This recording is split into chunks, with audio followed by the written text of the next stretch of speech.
Welcome to Social Science is the Basic Podcast with Professor Mohtar Mas'oed.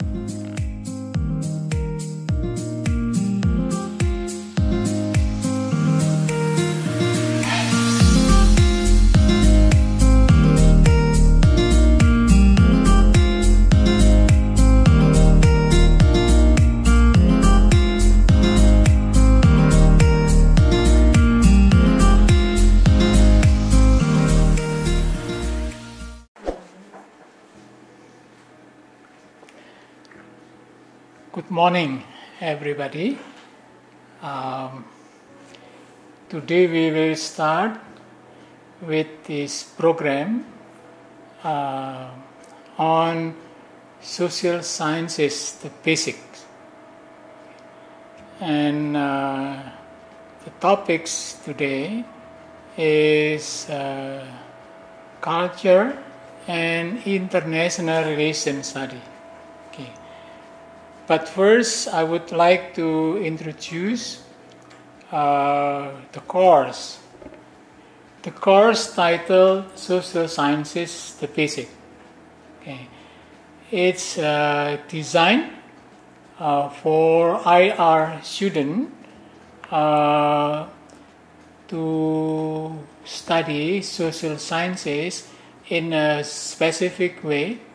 In order for them to understand IR phenomena.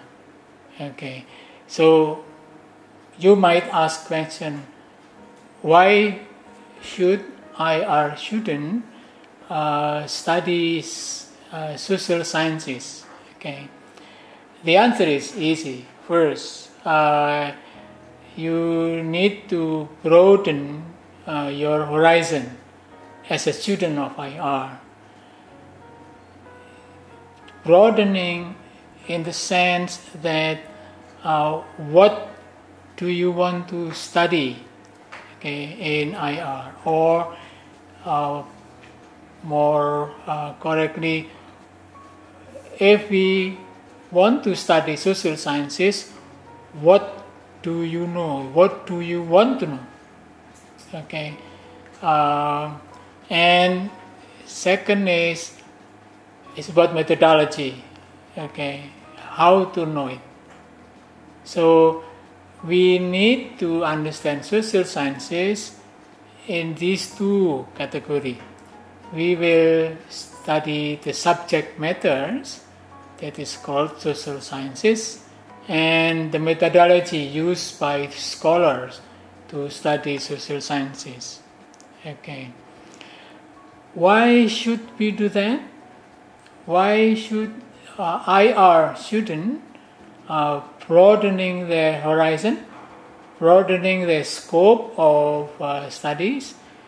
Because for a very long time, at least up to 1950s, mainstream IR scholarship has too much focus on Europe, on men's affairs, on high politics of strategic and power politics among great powers.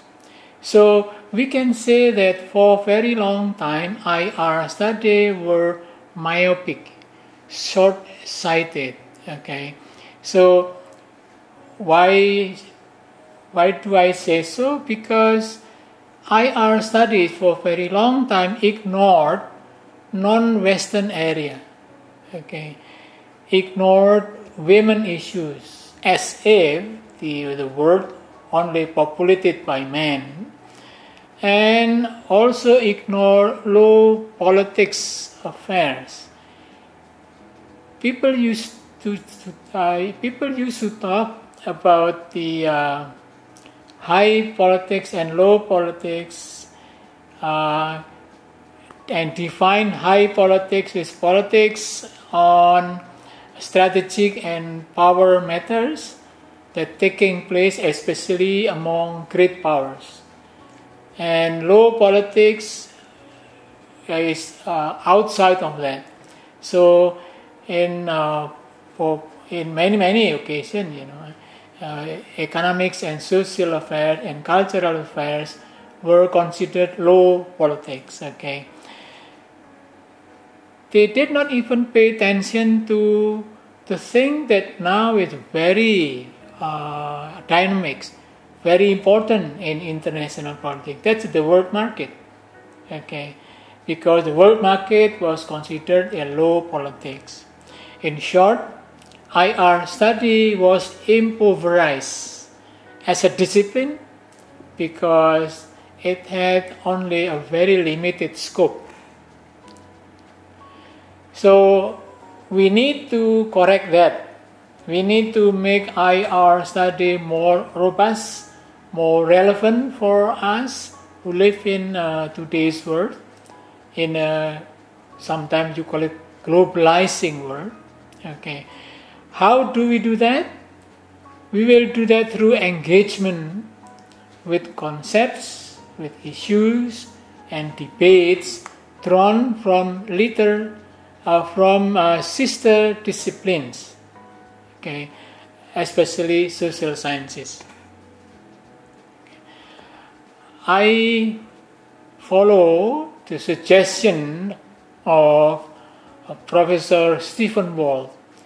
He wrote for his students in Foreign Policy magazine, and he put there that for those who want to study IR, they need to study first history, statistics, foreign language, economics, international law, geography, cultural studies, communication, in order for them to communicate better, science and ethics. Okay. Today we are focusing on cultural studies, and with the intention of to see whether IR can get something out of the social science activities. Okay. So let's start with the culture, the topics of today, culture and international relations. Okay. In social science studies, also in IR, and all knowledge about human, one of the basic issues of humankind is how to live with cultural diversity. And that's the main point that I would like to raise today during the lecture today. But first, let's define what is culture all about. Culture is the total pattern of human behavior and its products that is embodied in thought, in speech, in action, and in artifact. Okay, the result of human creativity, in the form of artifact. The way of thinking and the way of doing that is passed on from adult to children in their socialization, in their upbringing, can be thought of as shared language and norms and values of the society. That is what comprise cultures. Okay. So culture includes not only a pattern of behavior as such, but also attitudes and beliefs that motivate behavior. To understand human behavior in depth, we will introduce ourselves to three social sciences that explore culture and society. And today we will talk about sociology, social anthropology, and social psychology. I can touch only briefly on that because time is very limited for this program. Okay, so culture is dynamic. Culture is not static. That's why we have the concept cultural evolution. Okay, culture has evolved through a long process of change, and now we live in a modern culture. Modern culture is largely the product of the initiative of great number of individuals in times past. Okay, so what we do now, what we practice now as a culture of modern days, we got it from our ancestor. Okay, and we got from our ancestor via what we call socialization. So culture is learned by association with other human beings. So the character and the personality of human beings are in large part a reflection of the society in which they live. Individuals acquire their knowledge, skills, customs, ideals, religion, and morals from their social environment. Now, how do we do that? We do that again through socialization. So, socialization is the process that shapes personality of individual. That's why I and you can be different, because we came through a different socialization process. So when you are socialized into a group, it means that you can adjust to and become members of the group. So that's the socialization. Now, what does it have to do with international relations? Okay, what culture that we are talking about has to do with international politics. Okay. In the history of mankind, we see that international politics shaped, influenced, affected culture. Okay. Our themes of culture, from music to art to television program, most of them has in modern time is shaped by international affairs. Some of the most famous works of culture, those with which almost all of us are familiar, are closely connected to international affairs. In music, Russian composer Peter Tchaikovsky, I think I quoted from somebody else, titled 1812 Overture, was created to commemorate the triumph of Russian force against invading Napoleon's army. Okay, so the war affected the creation of music composition.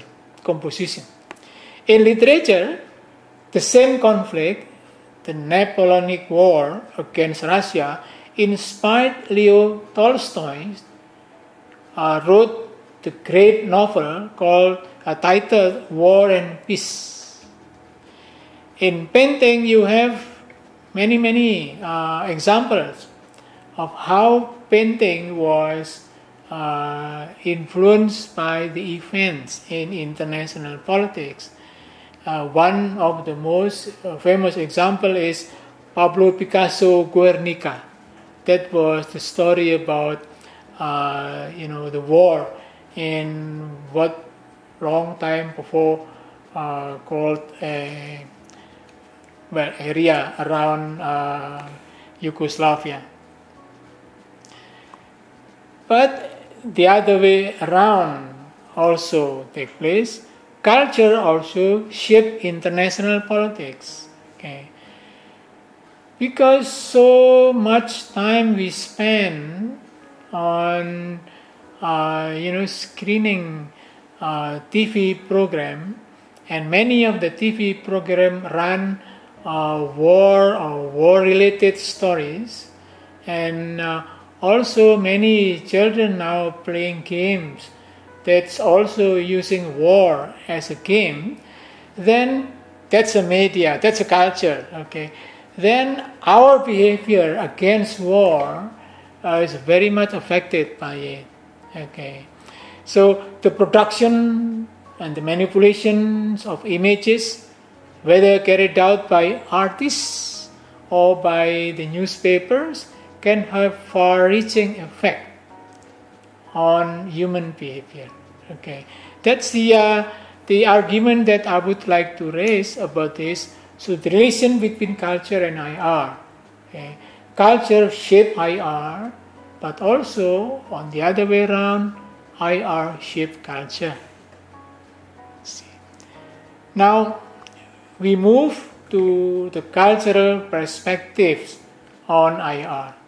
And again, as I referred before, we are talking about sociology, cultural anthropology, and social psychology. Sociology as a science began as a study about changes that took place as a result of French Revolution and in France and Industrial Revolution in England. French Revolution changed the structure of French society. The Revolution of 1789 changed class system dramatically. Aristocrats suddenly lost their money and status, while peasants who had been for a very long time at the bottom of social ladder rose to more powerful and influential position. This is a real revolution. In England, Industrial Revolution of 1800 changed economic life. Well, actually, it's not later. It's not only in England though. This is a revolution across Europe.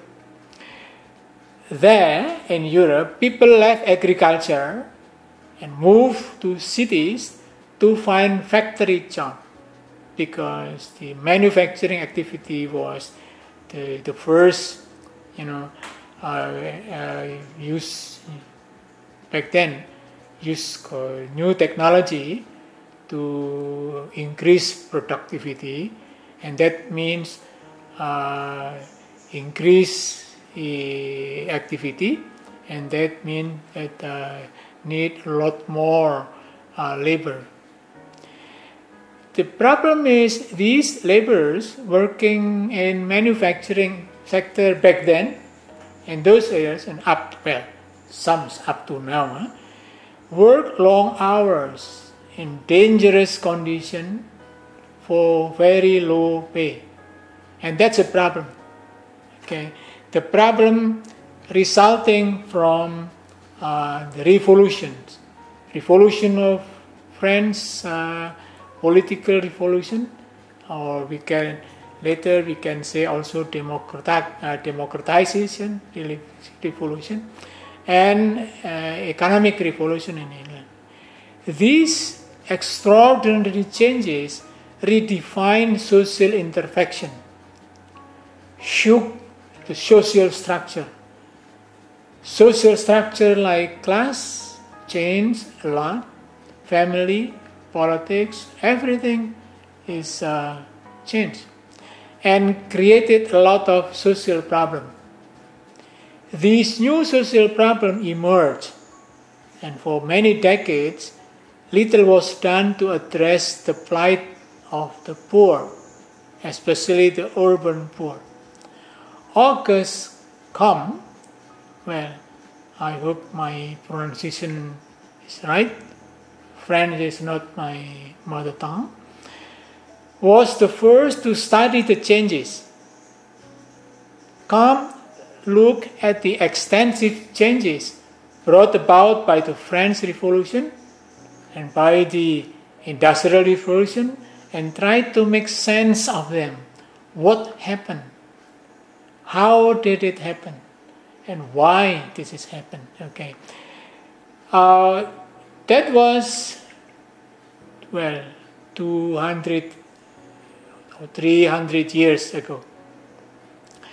Today, sociology has developed in scope, but still pays special attention to social change. That's why we can say that sociology is science of social change. One of the changes that brought about by what happened in Europe is cultural diversity. Because of social change in modern life, a society is rarely culturally uniform. No monolithic culture. The existence of different cultures is the norm everywhere. Not only in the United States, that's now got problem with it, also in Israel, who declare as a Jewish nation. But if you see the statistic, actually it's not really unilaterally or monolithically Jewish, because there were Arab and others live there. As societies develop and become more complex, different cultural traditions appear that make things, what we call later as multi-cultures. The more complex the society, the more likely the culture will be internally varied and diverse. The causes of cultural changes in a society are cultural diffusion, cultural innovation, and imposition of cultural change by outside world. In many areas like Indonesia, many social changes was brought about by the impact of external influences. Okay, that's the including the modern life now, where you use a lot of the artifact or the gadget or those things. They are imposed by cultural change from outside of Indonesia. Now, when culture changed, when new culture came up, when new tradition came up, then you get cultural pluralism. Okay, social changes that started in Europe resulted in movement of people out of their original place. Okay, especially through European imperialism of the world. Your people who live in Anglo-Saxon area 300 years ago, with the British imperialism, they roam around the world and settled in Australia, settled in Northern America, and part of South Africa and New Zealand, and those areas. Okay, and then later on, we also see the movement of people from many different places in the world coming into different places in other world. Okay, observing this phenomena, sociologists created the concept of cultural pluralism. In the 20th century, scholars developed the idea of plural society and saw the pluralism as a crucial to the formation of philosophical and social humanism to help a better, more egalitarian society. That's what now called multiculturalism. So, coming out of the plural society is the idea that we better create a new way of common what we call platform. Now we platform. That's called multiculturalism. So we can understand multiculturalism as a way to deal with cultural diversity. Remember our first questions? about this topic is that how do people deal with cultural diversity, and this is one of it.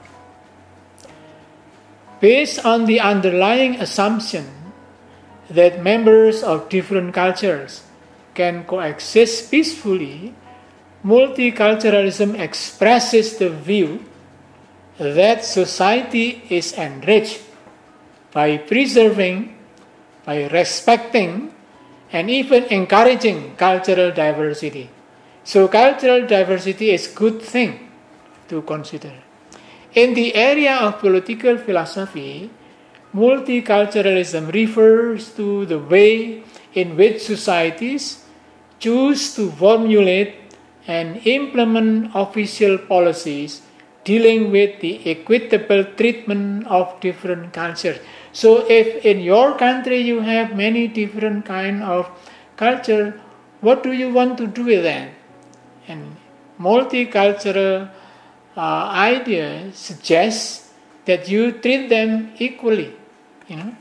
That's the idea. Multiculturalism assumes that society as a whole benefits from increased diversity through the harmonious coexistence of different cultures. When scholars think about this, they think in abstract terms, and in science we call that abstract terms is theory. Okay, so how scholars theorize multiculturalism? The first popular theory is theory about assimilation. It's called melting pot theory. Melting pot. You have a pot, and you put everything there, and you get the mixture of everything as a new thing. Like, let me give you some example. We can use the metaphor of foundries smelt. When you have many different kind of material, metallurgical material, you have iron, you have other things there, and you mix up, and then you create a new steel. Okay, so the elements of things like iron and carbon, and then become a new things, new material we call steel. So that's the metaphor of melting pot. Assume that various cultural groups will tend to melt together, abandoning their individual cultures, and eventually becoming fully assimilated into the predominant society. So the idea is you have a bigger group, that's a dominant group, and then come the smaller minority group. What you do is the smaller one, the minority one, melted into the bigger one, and that's we call assimilation. Scholars who are not happy with this criticize it as melting pot reduce diversity, because before you have variety of cultures, but now because you are melted and molded together into one, then you reduce diversity. And this is the problem with it. So scholar came up with the second theory. The theory is another metaphor. Now it's not a melting pot. It is a salad bowl theory. For those of you who like salad, vegetable salad, you put everything there, right? You have tomato, you have cabbage, you have many kinds, and you mix up together, it does not melt, because you still recognize the tomato, you still recognize the cabbage, you still recognize what's other vegetables name that I'm not aware of. So salad bowl theory is that you mix up with others, but you don't need to create a new one. You keep your own tradition. This is a heterogeneous society in which people coexist, but retain at least some of the unique characteristics. You are Arab, you are Jewish, you are Indian, you are Malay, you are Chinese, you live in United States. You don't melt into the European, Caucasian, melting pot. You are. Korean still, with Korean tradition. Of course, you have to agree to abide by what American means. See, if you are active in politics, then you need to be American, not as Korean. It's because Korean is somebody else's identity. So this is the what we call salad bowl theory. Like a salad's ingredients, different cultures are brought together, but rather than coalescing into a single homogeneous culture, they still retain their own distinct flavors. Okay, so you still smell the flavor of tomato, or others there. See, I keep saying tomato, because that's the vegetable that I most recognize myself. Okay, not necessary for people to give up their cultural heritage in order to be considered members of dominant society. Yes, of course, that's a theory, but others who are not happy with that criticize it as salad bowl theory does not really solve the problem. It still divides the society that can keep their prejudice.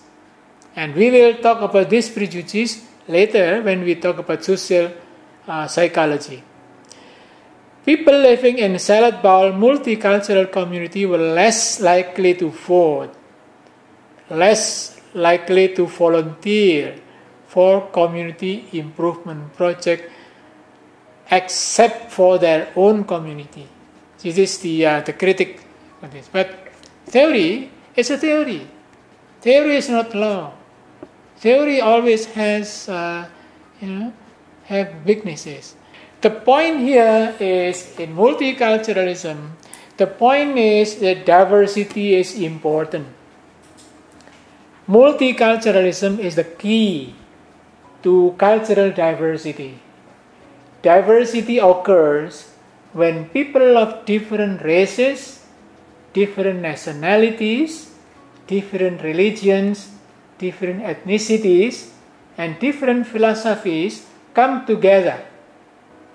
Even if they don't agree, for all of others, belief or something, but you come together to form a community and to find something like a common denominator to create a community.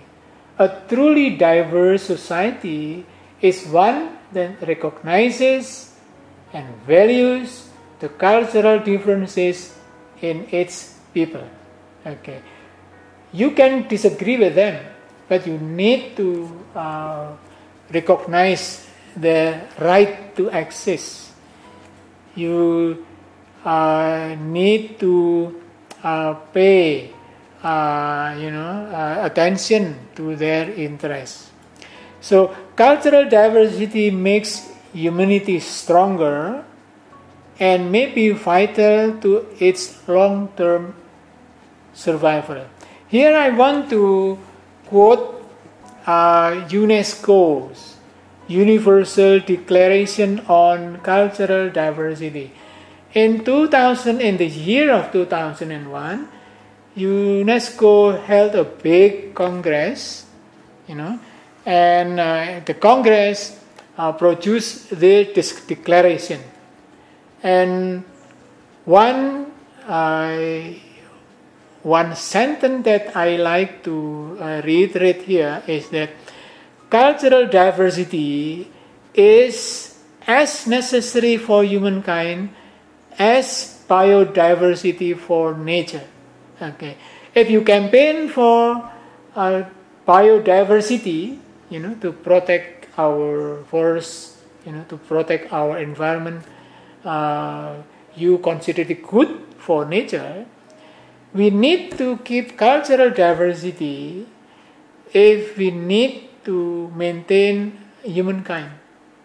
Okay, so that's the UNESCO, and I think I agree with that. Today, many countries are made up of various cultural, racial, and ethnic groups.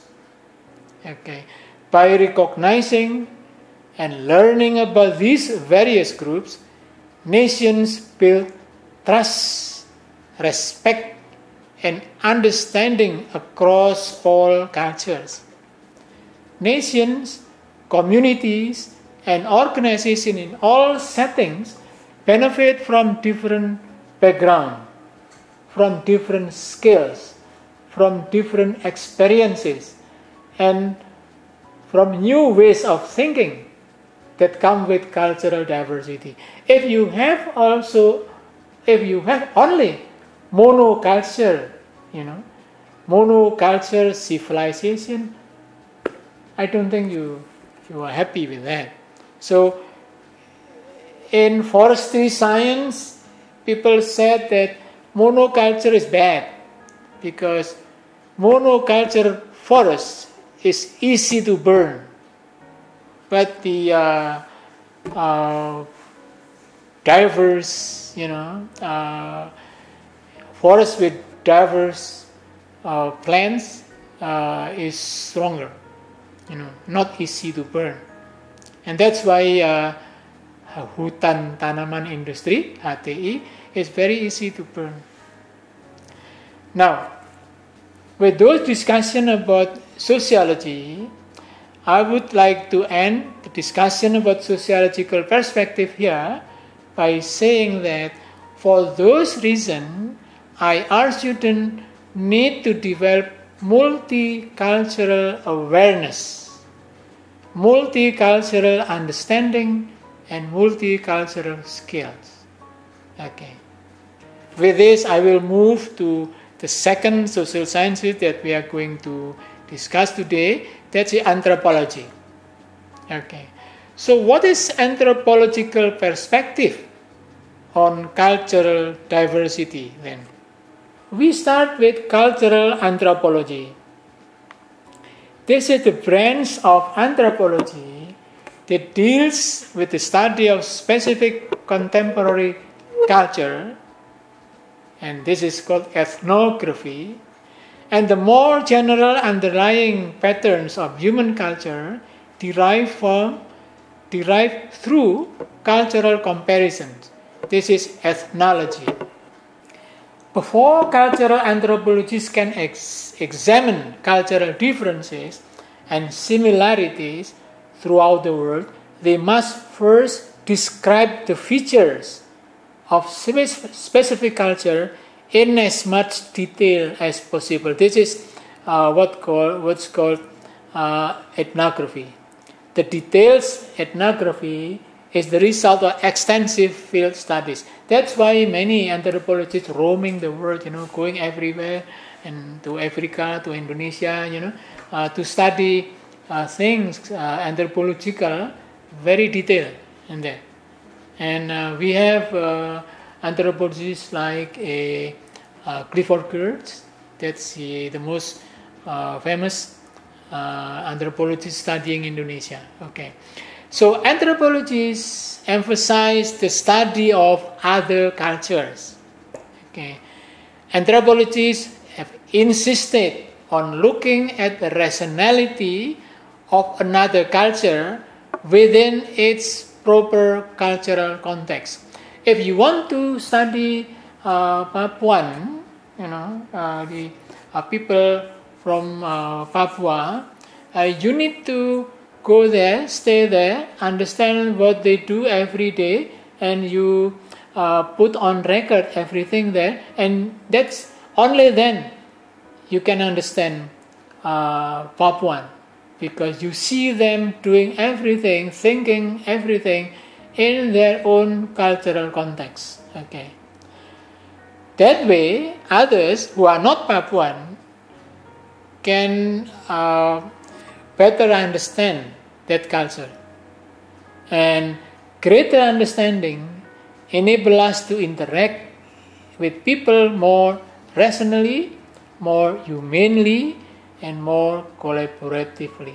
The problem, facing Papuan is that most of non-Papuans misunderstood them, and that's very relevant for us to think about this. The rationale behind a multicultural approach to dealing with the rest of the world is that it can lead to win-win situation, whereby global solutions are likely to be more sustainable. So there will be no more, Western-dominated, a discourse about everything. See, like what we have known so far. Multiculturalism in anthropology recognizes the worth and integrity of different cultures at home and abroad. Culturally different people are not inherently inferior and consequently should not be ignored, should not be excluded, should not be marginalized. It is possible to live together in peaceful coexistence, provided we understand the logic of culturally different people and are willing to negotiate with them in good faith and without exploitation. Multiculturalism requires an awareness that people from other cultures who do not share cultural assumptions probably do not sympathize with some of our behavior, with some of our ideas, with some of our values. That kind of awareness, is needed, because if not, then conflict will come up. So everywhere, study, social science study like anthropology, see multiculturalism is the way, still the best hope for enabling all people to have security, prosperity, and freedom they desire and deserve. But multiculturalism should not be seen as a totally selfless and altruistic philosophy. This is not about doing good thing, This is doing proper thing for your own interest. So this is not altruistic, okay? So it should be considered as a win-win opportunity. Let me give you a parable. This is told by Kishore Mahbubani, is a statesman from Singapore. One day he told a story in one of his writing, and I will read it for you. There was a farmer who grew award-winning corn. Okay, the farmer, plant corn and always resulted in very good corn. Each year, he entered his corn in a state fair, where it won a blue ribbon. He got the first prize. Everything he took the corn to the fair. his product got first prize. One year, a newspaper reporter interviewed him and learned something interesting about how the farmer grew corn. The reporter discovered that the farmer shared his seed corn with his neighbor. So he gave away the seed of the best quality corn. He distributed to his neighbor. And the reporter asked him, "How can you afford to share your best seed corn with your neighbors when they are entering corn in competition with you each year? So how come do you give your quote-unquote competitor?" See? The reporter asked. And the farmer answered, "Why didn't you know that? Why is it hard for you to reason that?" He said, "The wind picks up pollen from the ripening corn and swirls it from the field to field. If my neighbor grow inferior corn, cross-pollination will steadily degrade the quality of my corn. So, if I am to grow good corn, I must help my neighbors grow good corn." I think this is a very good parable, very good story to start on, to think about multiculturalism. This is multiculturalism. You share, not because you are a good person. You share because you are interested in keeping your success. Okay, that's the idea. And I like to tell you again and again about this. And I quote this from somebody else. Okay. Next and the last topic we will have is psychological perspective on cultural diversity. Okay. Here comes social psychology. The main questions that social psychology came up, is what causes human behavior? Okay, this is not new questions. 5,000 years ago, people in Sumeria, already asked these basic questions. Question about what it means to be human, how humans come to behave the way they do. So many philosophers, many poets, many playwrights, many novelists, many storytellers, attempted to delineate these psychological forces. What psychological forces responsible for human social behavior? So this is long time endeavor answering the question what causes human behavior. However, it wasn't until the 20th century that these questions were put under the lens of scientific inquiry. Remember in the first week of social science class, we started with this. What stand for? What we mean by science and scientific inquiry, this kind of thing. So only in the 20th century, those very old question was answered in a scientific way. But this is not our job to do this. Okay, we leave it for those who want to study social psychology. You go to that literature. Okay. So what is social psychology then? Social psychology is scientific study of the causes and consequences of people's thought, people's feelings, people's action regarding themselves and regarding other people. Social psychology produces concepts and discovery that can fundamentally expand and enrich our understanding of ourselves and of those in our social sphere and of event around the world, okay, or event in the world, okay. So according to this psychology, and of course, as a social science, social psychology, unable to come up with a single answer, So the single answer can come up and can be answered by a variety of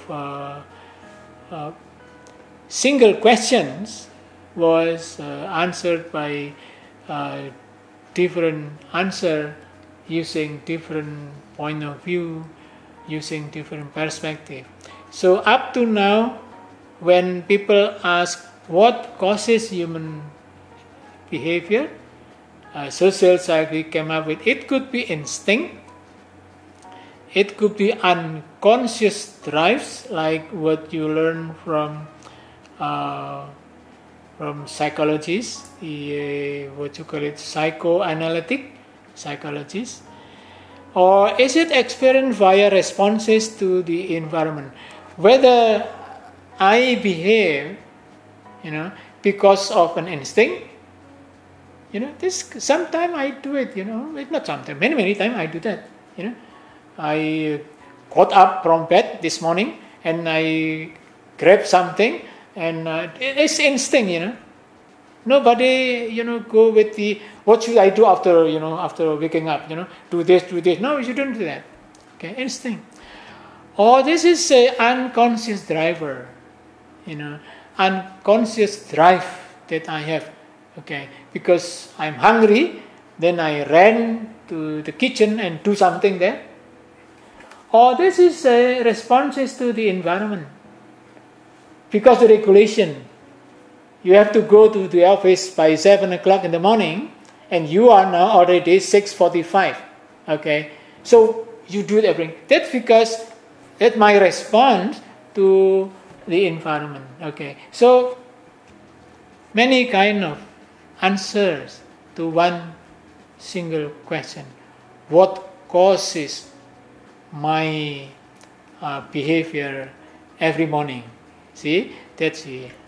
So that's the social psychology. One of the problems that's relevant to our study today is the problem of prejudice.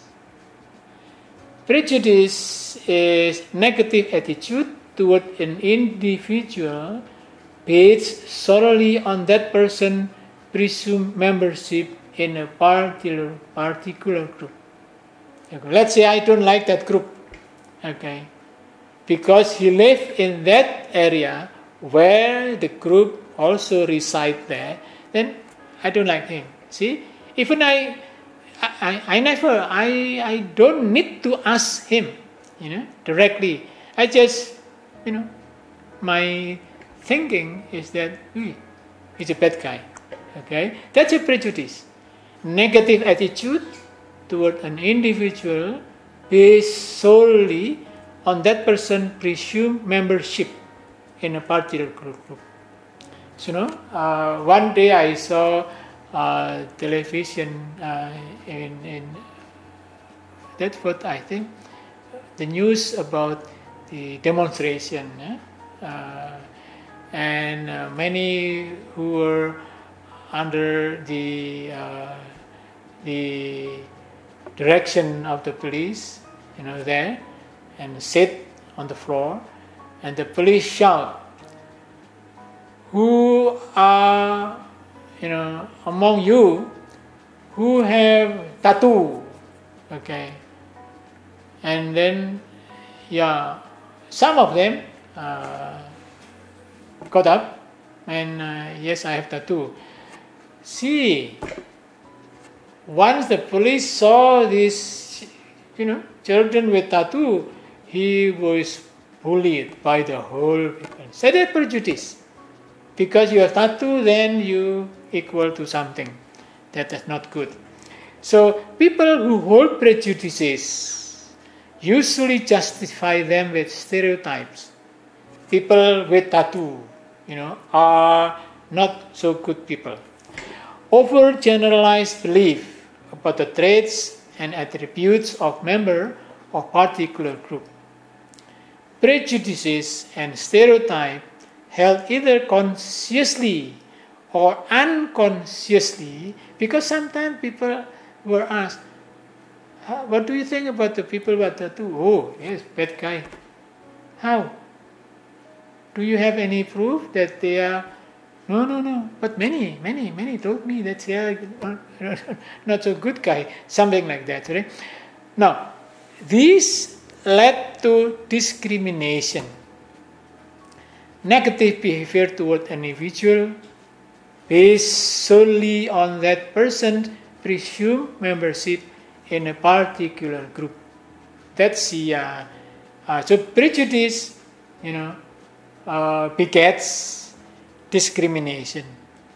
Okay, so why and how prejudice come from? Where they come from? How prejudice came up? First, this is the theory here: hostility plus categorization. We tend to feel hostility that we are frustrated or threatened. Okay. That was in the midnight. I walk in an alley. This is it's not so good alley. With somebody, I met somebody with tattoo, with those kind of thing. Then I feel hostile to them. See, hostility, is the root of prejudice. When negative feelings are associated with a member of an out group, not our group, but somebody else's group, we tend to overgeneralize those negative feelings and associated belief to the entire group. Only because you saw on TV that somebody with tattoo, did a criminal thing, that later on when you see somebody with tattoo, you associate it with the criminal act. Okay, that's the prejudice. In group bias also, we prefer what is familiar. We don't like something that we are not familiar with. See, a portion of our self-esteem come from group membership, and if you part, I think I heard the story from one of my friends here. Now he's already senior. He told me about the story when he was firstly admitted to IR department. See, he suddenly, become somebody, part of the good, community, something like that. And then you see others. That guy is not so smart, they are left out there, something like that, So, in group bias, because you are part of IR student body here, student association here, and you see others from that point of view, see? And roots of prejudice also come from the threat to one's worldview. I have a one worldview. Suppose I have a religion. So I have a ethnic group. We have a worldview. Okay, that's what we call ethnocentrism. Okay, because somebody else with a different culture, different ethnic identity, come to me, and it seemed to me threatening. Then my prejudice play more. Okay, so how to reduce prejudice? This is not so convincing though, because up to now there is no effective prescription on how to reduce. But one of them is the view recommendation is changing the culture. Okay, you start from socialization. Okay, you educate your children in a way that will behave, non-prejudicially. Okay, so that's the first. The second is controlling prejudice and interaction. You create new kind of interaction.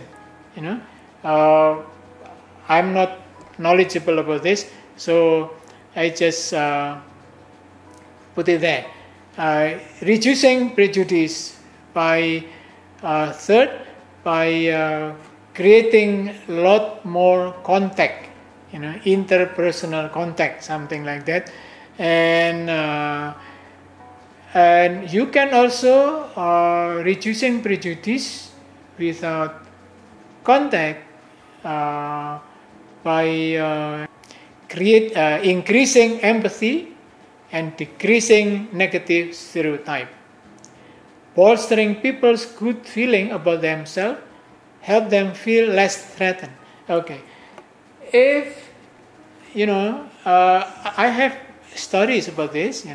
When I came to Jogja a long time ago for the first time, I heard many stories about many aristocrats who were aristocrats before, but then after the independence, aristocracy was not so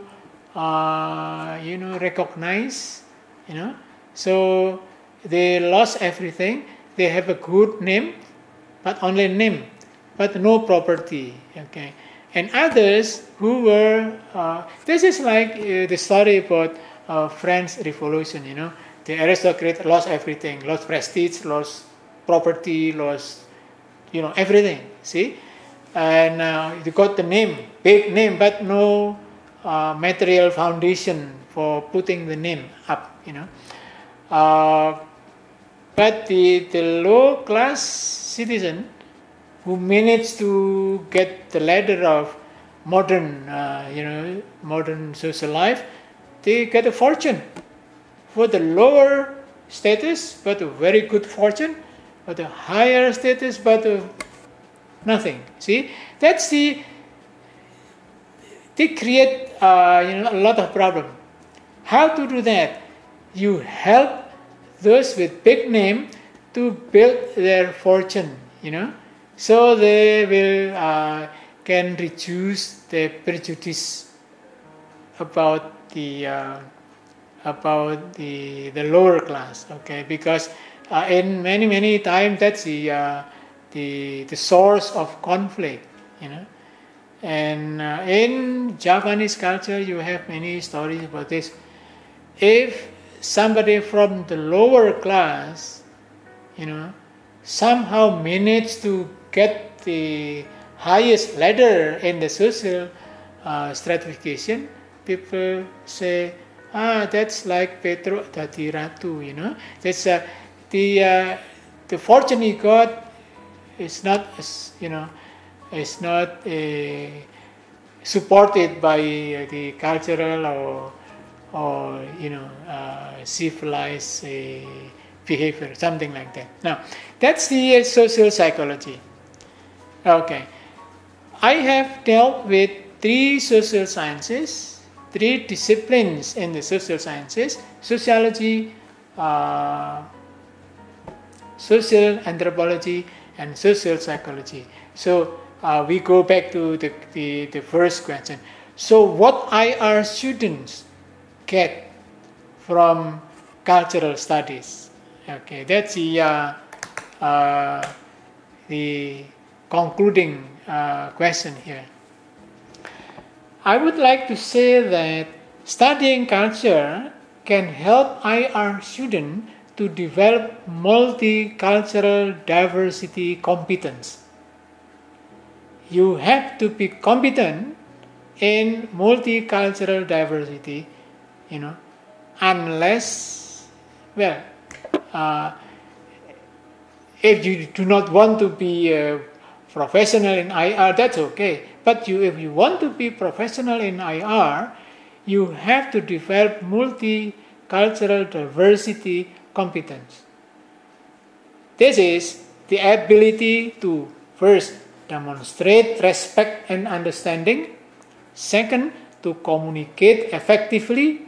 And the third, to work with different cultural background. That's the prerequisite of IR student. Okay.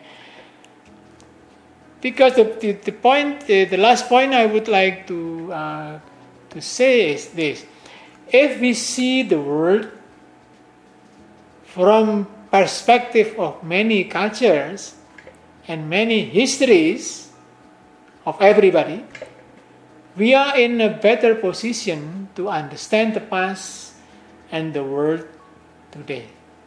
Thank you very much. See you later for the next program.